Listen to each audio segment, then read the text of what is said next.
Foot गईले पूर्व से ललकी किरनिया जोर होता चूह चूह चूह के चुचुहिया सगरो सोर होता दर्शन करे खातिर भगतन के जुटानवा भइले ना ए देवी मैया खोली नाहे नयनवा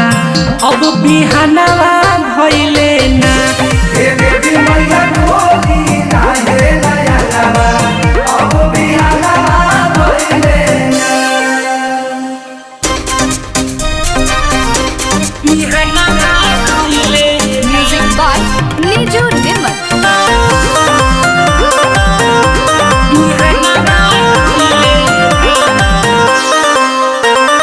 जागी माई रउआ के जागावेली मलिनिया हाली से दर्शन देखा दी खार बारे भगतन आई के दुआरिया उनकर भगिया जगा दी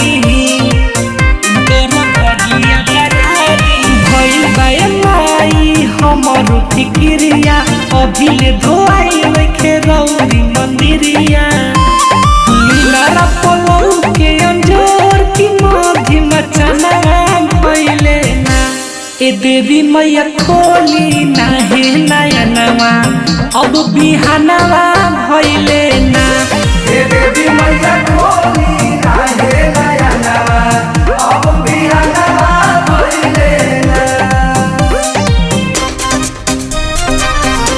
बिहानवा भइले म्यूजिक बाय नीजू निर्मल।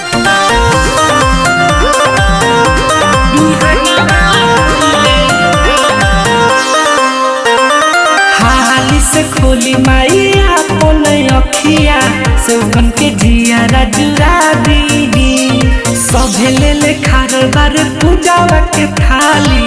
उठी के भोगावा लगाली दीपक मनीष माई सिरावा झुकई है आसन लगाई राउ चौका पुरई है रौरे लाए माई चिंतित सगर जहानवा भइले ना